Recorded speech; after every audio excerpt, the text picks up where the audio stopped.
Assalomu alaykum azizlar. Mana xudo xolasa navbatdagi obyektimiz boshlanish arafasida. Bu joyda ustakalarimiz gipsagarton ishlarini juda chiroyli qilib tamomlashyapti. Xudo xolasa ozgina ishlari qoldi. Hozir sizlarga gipsagarton qatirish narxlari, material narxlari necha puldan bo'lyapti?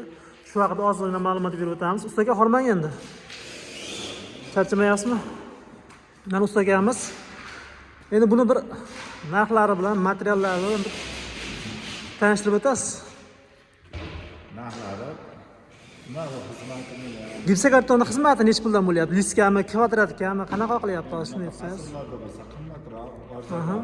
Tekislar bo'lsa 40 ming, 120 mingdan to'g'ri keladi. Ha, lista. Hozir bu yerda necha puldan qatirgansizlar mana shuni?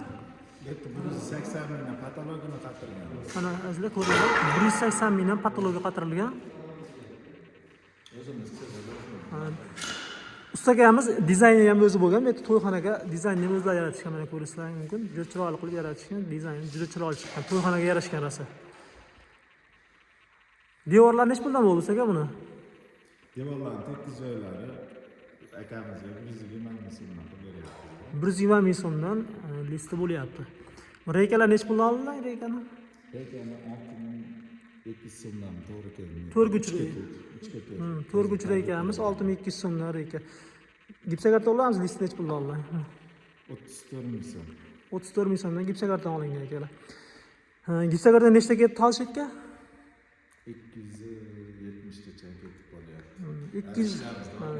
Mana 300 tacha ketib qoladi yana, hali davom ettirishlar. Mana tepada reykalar qo'ygan.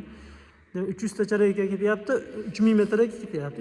3000 metrga ketdi, 300 tacha gipsagarton ketyapti mana. Kimga shunaqa xizmatlar kerak bo'lsa, ustagamiz nomerini yozib qo'yamiz, bemalol murojaat qilaverasizlar. Xudo xolasa, ustagalarimiz Buvayda tumani, Yangiqo'rg'on shaharchasi? Yangiqo'rg'ondan, Bachqatdan ekan ustagalarimiz. Bemalol ustagalarimizni murojaat qilaverasizlar. Xudo xolasa, bu yerda endi xudo ishlarini boshlasak, yangi videolarni sizlarga qo'yib boramiz. To'yxonamiz bitishlarini, boshlanishlarini, xudo xolasa qo'yamiz. Sog' bo'linglar, salomat bo'linglar.